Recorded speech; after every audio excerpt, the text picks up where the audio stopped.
কারণে আজকে মানুষ ইসলাম সম্পর্কে ভুল মেসেজ নিতেছে। আজকে একজন দুনিয়ার ক্ষমতার লোভে গদি পাওয়ার আশায় গিয়ে বলতেছে রোজা এবং পূজা দুটা মুদ্রার এপিঠ আর ওই পিঠ। আরো জবান খুলে বলেন নাউজুবিল্লাহ।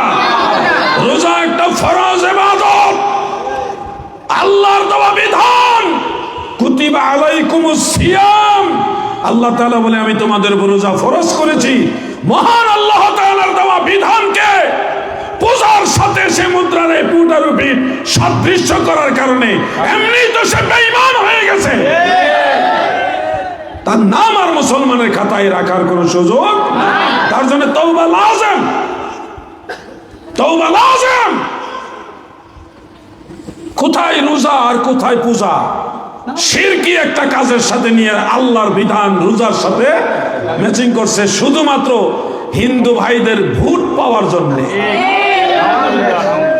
মাজারে গিয়ে আমরা দোয়া করি, আল্লাহ আমরা গুনাহগার, আপনার দরবারে দোয়া করার মতো যোগ্যতা আমল আখলাক আমাদের নাই গো আল্লাহ।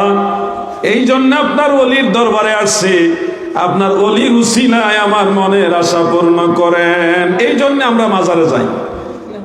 দেওয়ার মালিক আল্লাহ, আল্লাহর ওলি হলো উসিলা। সেই আল্লাহর ওলির মাজারে গেছি, এতে শিরক বেদাত মাজার পূজারি ভণ্ড কত ট্যাগ লাগাইলেন। আমরা আল্লাহর কাছে কোনো কিছু পাওয়ার জন্য মাজারে গিয়ে চাইলে আমাদেরকে কত গালি দেন, কিন্তু আপনারা তো আল্লাহর কাছেও চাচ্ছেন না। মানুষের কাছে ক্ষমতা গদি পাওয়ার আশায়, দুইটা ভোটের আশায় মানুষের কাছে গিয়ে রোজা আর পূজা এক বানায় দিতেছেন। হিন্দুদের পূজায় গিয়ে মুসলমান টুপি দাড়ি লাগায় বসে আছেন দুইটা ভোটের জন্য। এরা তো দুনিয়া পূজারি, ওলামায়ে সু, এরা দুনিয়া লোভী, ঠিক কিনা বলেন?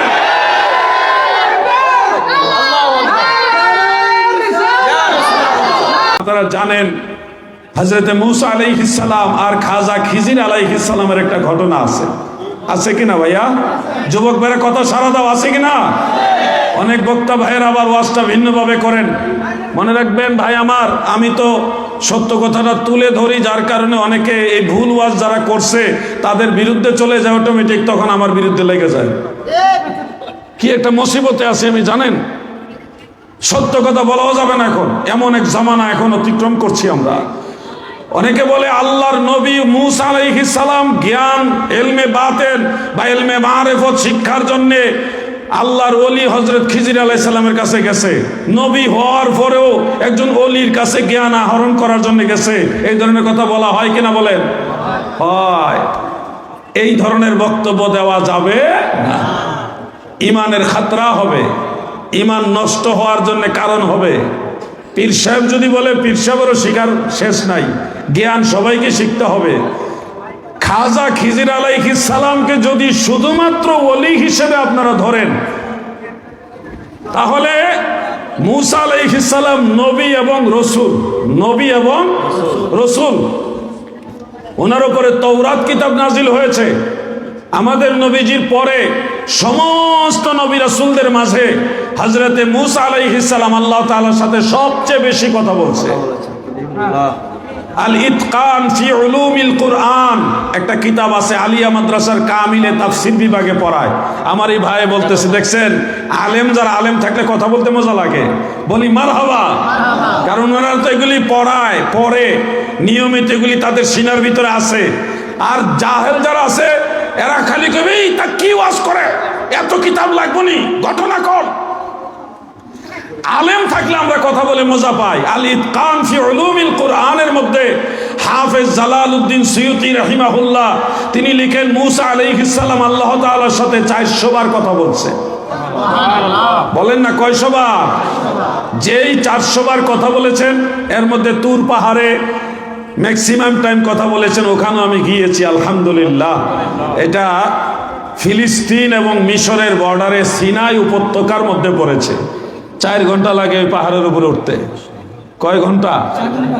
আরেকটা জায়গা থেকে মূসা আলাইহিস সালাম আল্লাহ তাআলার সাথে কথা বলেছেন, ওটা হলো জর্ডান এবং ফিলিস্তিনের বর্ডারে পড়েছে। ওটা একটা ছোট্ট পাহাড়, সেখানে হযরত মূসা আলাইহিস সালাম আল্লাহর সাথে কথা বলতেন। আমি গুনাহগার, সেখানেও গিয়েছি। নকশবন্দি সাহেব এবং আগে যিনি কাশেমি সাহেব বয়ান করছে, আমরা তিনজনই সেখানে গেছি। মারহাবা বলেন। আল্লাহ যদি সুযোগ দেয় আপনারাও যাবেন।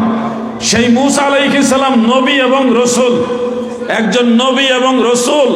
তিনি একজন শুধু ওলির কাছে ইলমে লাদুন্নি শিক্ষার জন্য গিয়েছেন। এটা নবুয়ত এবং রিসালতের শানের খেলাফ, অমর্যাদা। কি মর্যাদা? অমর্যাদা। একজন মাস্টার্স কমপ্লিট করা লোক, সে ক্লাস 5 পাস লোকের কাছে গিয়ে জ্ঞান শিখতে গেছে। ওই সাবজেক্ট, যে সাবজেক্ট সে পড়ে গেছে, অর্জন করেছে, এটা আবার ক্লাস 5 পাস লোকের কাছে উনি যাবে, এটা তো মাস্টার্স পাসের লোকের অবমাননা, অসম্মান। মনে রাখবেন ভাই আমার, বন্ধুরা আমার, আকায়েদ শাস্ত্রে বিখ্যাত একটা কিতাবের নাম হলো শারহু আকায়েদে নসফি। শরহে আকায়েদে নসফি, সেই কিতাবের মধ্যে উল্লেখ, এবং শারহু ফিকহিল আকবরের মধ্যে উল্লেখ রয়েছে, ইমাম মোল্লা আলী কারি রহমাতুল্লাহ আলাইহির লেখা। সেখানে উল্লেখ, হযরতে মূসা আলাইহিস সালাম এবং খাজা খিজির আলাইহিস সালামের যে ঘটনা বলা হয়, মূসা নবী তো নবী, খাজা খিজির আলাইহিস সালামও নবী ছিলেন। এটাই জমহুরের মত, এটাই সর্বসম্মতিতে মুখতার নির্ভরযোগ্য মত। মারহাবা বলেন। খাজা খিজির আলাইহিস সালাম নবীও ছিলেন, ওলিও ছিলেন। যিনি নবী হন তিনি ওলি হন, যিনি নবী তিনি অটোমেটিক ওলি, আর যিনি শুধু ওলি তিনি কিন্তু নবী নন। মনে রাখবেন কথাগুলো। মূসা আলাইহিস সালাম একদিকে নবী, আরেকদিকে ওলি। খাজা খিজির আলাইহিস সালাম একদিকে নবী, আরেকদিকে ওলি। অতএব একজন নবী হয়ে আরেকজন নবীর কাছে জ্ঞান শিখতে গেছে, এটার মধ্যে কোনো দোষ নাই। কিন্তু একজন নবী হয়ে একজন ওলির কাছে জ্ঞান শিখতে গেছে, এটার মধ্যে নবুয়তের মর্যাদাকে ছোট করা হয়। এই জন্যে ওয়াজ শুনলে হবে না, ওয়াজ বুঝতে হবে। ওয়াজ সম্পর্কে আগে জানতে হবে। সঠিক ওয়াজ না জেনে যদি আপনি ওয়াজ করেন, আপনি নিজেও ঈমান হারা হয়ে যাবেন, আপনার সাথে যারা ঠিক ঠিক বলবেন তারাও ঈমান হারা হয়ে যাবে। এই জামানাটা সেই জামানা। খাজা খিজির আলাইহিস সালাম আর মূসা আলাইহিস সালাম দুইজনের মধ্যে একটা কথোপকথন হয়েছিল যে আপনার কাছ থেকে আমি ইলমে লাদুন্নি শিখবো, আমাকে আপনার সোহবতে রাখেন। খিজির আলাইহিস সালাম বলেছিলেন, আপনি ধৈর্য ধারণ করতে পারবেন? উনি খুব জালালি ছিলেন, জালালি মেজাজের ছিলেন। খিজির আলাইহিস সালামকে আল্লাহ তাআলা আগেই জানাইছে এই বিষয়টা। তো উনি বললেন, ধৈর্য ধারণ করার চেষ্টা করবো, আপনি রাখেন। রাখার পরে দেখা গেল নদীর কিনারে গেলেন, গিয়ে দেখেন নদী পার হইবার মধ্যে ছোট্ট একটা ডিঙ্গি নৌকা আছে। একজন বা দুইজন বালক সেই নৌকার রাখাল হিসেবে আছে। তো হুজুর মানুষ, আল্লাহর নবী দেখে সম্মান করে তারা বিনা পয়সায় দুইজনকে পার করে দিচ্ছেন।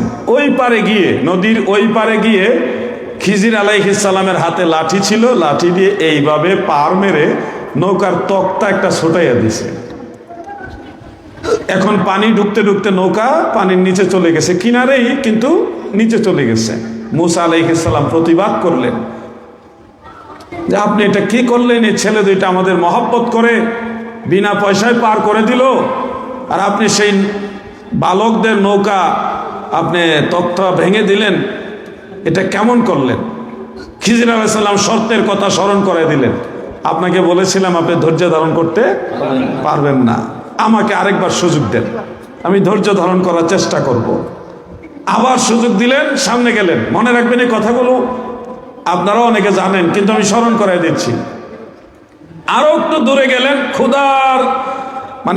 ক্ষুধা পেটের খিদা এটা অনুভব করলেন, এক বাড়িতে খাবার চাইলেন, কিন্তু সেই বাড়ির মানুষ বড় দুষ্ট মানুষ, এরা খাবার দিল না, পানিও দিল না, বসতেও বললো না, বড় অপমান করে বাড়িতে তাড়াই দিল।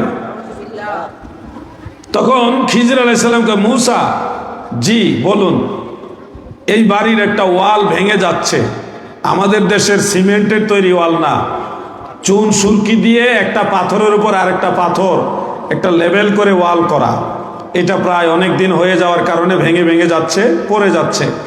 খিজির আলাইহিস সালাম বলে, চলো আমরা এই ওয়ালটা ঠিক করে দিই। মূসা আলাইহিস সালাম একটু প্রতিবাদী হয়ে গেলেন, বললেন, কেন? এই বাড়িতে আমাদের খাইতেও দিল না, বসতেও দিল না, একটু পানিও পান করতে দিল না, তাড়ায় দিল অপমান করে, সেই বাড়ির ওয়াল ঠিক করবো কেন? খিজির আলাইহিস সালাম বললেন, আপনি তো বলেছিলেন ধৈর্য ধারণ করবেন, আপনি তো পারছেন না, মুসা আলাইহিস সালাম বলল, ঠিক আছে আমাকে আরেকবার সুযোগ দেন, এটাই লাস্ট। তখন দুইজন মিলে ওয়াল ঠিক করে আবার সামনে এগিয়ে যাচ্ছে। যেতে যেতে পেটের ক্ষুধায় আরেকটা বাড়ির কাছে গিয়ে বললেন যে আমরা আল্লাহর রাহে মুসাফির, আমাদেরকে সম্ভব হলে আপনারা মেহমানদারি করুন। ওই বাড়ির মানুষ ভালো, তারা খুব সুন্দর বসতে দিছে, খাইতে দিছে, মেহমানদারিও করাইছে। কিন্তু বাড়ি থেকে যাওয়ার পথে বাড়ির আঙ্গিনায় একটা ছোট্ট বাচ্চা ছিল, সেই বাচ্চাটাকে হযরত খিজির আলাইহিস সালাম তিনি পরপারে পাঠিয়ে দিলেন। এটা নিয়ে মুসা আলাইহিস সালাম এবার এত রাগ হয়েছে, বললেন যে আমি আর আপনার সাথে থাকবো না, কারণ আপনি মানুষ হত্যা করেছেন, বাচ্চা মেরে ফেলছে আর কি। তো এটা আপনারা বুঝার চেষ্টা করবেন। হুট করে এখন বলেন কেমন হইলো, এটা মানুষ মেরে ফেলছে। শুনবেন এই মুসা আলাইহিস সালাম এটা রাগ হইলেন, রাগ হয়ে বললেন যে আমি আর আপনার সাথে থাকবো না, কারণ আপনি মানুষ হত্যা করেছেন। তখন খিজির আলাইহিস সালাম বলছিল যে আপনি যেহেতু চলেই যাবেন, জেনে যান যে কেন কেন এই ঘটনাগুলি ঘটালাম। ওই দুই বালক, একজন হোক আর দুইজন হোক, সেই বালক দুইজন আমাদেরকে বিনা পয়সায় নদী পার করায় দিলেন, তাদের নৌকার তক্তা ছুটায় দিলাম, কারণ ওই এলাকার যিনি শাসক সে বড় জালেম, কারণ নতুন নৌকা পেলে এটা জোর করে নিয়ে যায়। আমাদের বাংলাদেশেও এমন কিছু ভদ্রলোক আছে, রাতের বেলায় একলা একলা মোটর সাইকেল কিংবা একা একা কাউরে পাইলে খুব মহব্বত করে সব আতায়া নিয়ে যায়। এমন আসেনি? নাই? ইদানিং বেশি, এত বেশি ভদ্রলোক, এই গত এক বছর ধরে বেশি ভদ্রলোক বেড়ে গেছে। এত ভদ্রলোক আগে আসিল না। মনে রাখবেন, আপনাদের আর কি বুঝাবো, টুপি মাথায় দিয়া দাড়ি রাইখা তালতলা মসজিদের ইমাম সাহেব বালিশ চুরি করে, তা আপনাদেরকে আর আমরা কি বুঝাবো? দাড়ি রাইখা টুপি মাথায় দিয়া পাঞ্জাবি গায়ে দিয়া সবে মাত্র নামাজ পড়াইছে, এই লোকে হাঁস চুরি করতেছে, মুরগি চুরি করতেছে, মুর্শিদপুর দরবারে গরু মোহর চুরি করতেছে হুজুররা। এখন আপনারা এগুলি থেকে কি শিখবেন? আমরা যে আপনাদের শিখাবো, শিখাইতে গেলে তো কেমন হুজুর আপনিও তো মুরগি চুরি করছেন, আপনারা মুরগি চুরি করছেন না। এখন কোন হুজুরে যে মুরগি চুরি করছে, গরু চুরি করছে, হান্ডি পাতিল চুরি করছে, এই হুজুর হইল নজদি হুজুর, নবীর দুশ্মন, ওলি আল্লাহর শত্রু, ঠিক কিনা বলে? হুজুরে হুজুরে বেশ কম আছে, হুজুরেও বেশ কম আছে। এই জন্য আপনাদের সঠিক জিনিসটা জানতে হবে, যাচাই করতে হবে। ওই জন্য একটা ছন্দ মনে পড়ে ভাই, মাঝে মধ্যে বলি, ভবে হাটেতে হাটক কিনতে এসে চিনতে নারী লিপিত লোকে মিকেল, বাহিরের রূপে ধাঁধা লাগিল রে তুই, মজিলি মা কালো দেখে ভেলো। এটা বাংলা ছন্দ, বুঝতে পারছেন না সবাই? ভবে হাটেতে হাটক কিনতে এসে, হাটক মানে সোনা স্বর্ণ, হাট মানে দুনিয়া, হাট বাজার বলতে দুনিয়াকে বোঝানো হয়েছে, হাটক মানে সোনা। ভবে হাটেতে হাটক কিনতে এসে মানে দুনিয়াতে আপনি স্বর্ণ কিনতে আইসা, চিনতে নারী লিপিত কেমিক্যাল, কোনটা আসল সোনা আর কেমিক্যাল কোনটা ওইটা আপনি চিনতে পারলেন না। বাহিরের রূপে ধাঁধা লাগিল রে তুই, মজিলি মা কালো দেখে ভেলো। ওই ওয়াহাবি হুজুর কত বড় পাগড়ি লাগাইছে চিন্তা করে, দাড়িও রাখছে, কি সুন্দর সূরা কেরাত পড়ে, এই লোকে কেমনে মুরগি চুরি করলো? চিন্তা করার বিষয় না। মাঝে মধ্যে দুঃখ লাগে আমাদের ছোট ভাইদের সামনে শব্দগুলো উচ্চারণ করতে কষ্ট হচ্ছে আমাদের। এই যে দাড়িওয়ালা নজদি মার্কা হুজুররা ধরা পড়ে মাঝে মধ্যে বলৎকারিতে, তখন আমরা আলেম সমাজ লজ্জিত হই না? কি কথা কন না, হই না? লজ্জিত হই। এদের কারণে আজকে মানুষ ইসলাম সম্পর্কে ভুল মেসেজ নিতেছে। আজকে একজন দুনিয়ার ক্ষমতার লোভে গদি পাওয়ার আশায় গিয়ে বলতেছে রোজা এবং পূজা দুটা মুদ্রার এপিঠ আর ওই পিঠ। আরো জবান খুলে বলেন নাউজুবিল্লাহ। রোজা একটা ফরজ ইবাদত, আল্লাহর দেওয়া বিধান। কুতিবা আলাইকুমুস সিয়াম, আল্লাহ তাআলা বলে আমি তোমাদের উপর রোজা ফরজ করেছি। মহান আল্লাহ তাআলার দেওয়া বিধানকে পূজার সাথে সে মুদ্রার এপিঠ আর ওই পিঠ সাদৃশ্য করার কারণে এমনি তো সে বেঈমান হয়ে গেছে। তার নাম আর মুসলমানের খাতায় রাখার কোন সুযোগ নাই। তার জন্য তওবা লাজিম, তওবা লাজিম। কোথায় রোজা আর কোথায় পূজা? শিরকি একটা কাজের সাথে নিয়ে আল্লাহর বিধান রোজার সাথে ম্যাচিং করছে শুধুমাত্র হিন্দু ভাইদের ভোট পাওয়ার জন্য। মাজারে গিয়ে আমরা দোয়া করি, আল্লাহ আমরা গুনাহগার, আপনার দরবারে দোয়া করার মতো যোগ্যতা আমল আখলাক আমাদের নাই গো আল্লাহ। এই জন্য আপনার ওলির দরবারে আসছি, আপনার ওলির উসিলায় আমার মনের আশা পূর্ণ করেন। এই জন্য আমরা মাজারে যাই। দেওয়ার মালিক আল্লাহ, আল্লাহর ওলি হলো ওসিলা। সেই আল্লাহর ওলির মাজারে গেছি, এতে শিরক বেদাত মাজার পূজারি ভণ্ড কত ট্যাগ লাগাইলেন।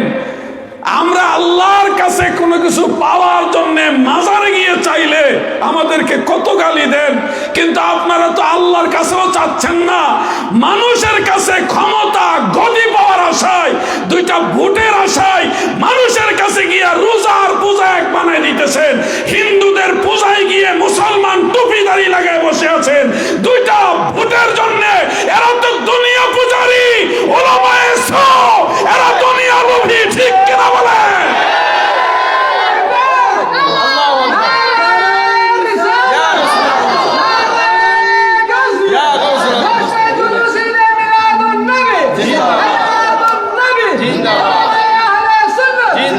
আমার ভাইরা, আপনারাই বলুন ক্ষমতা দেওয়ার মালিক কে? ক্ষমতা নেওয়ার মালিক কে?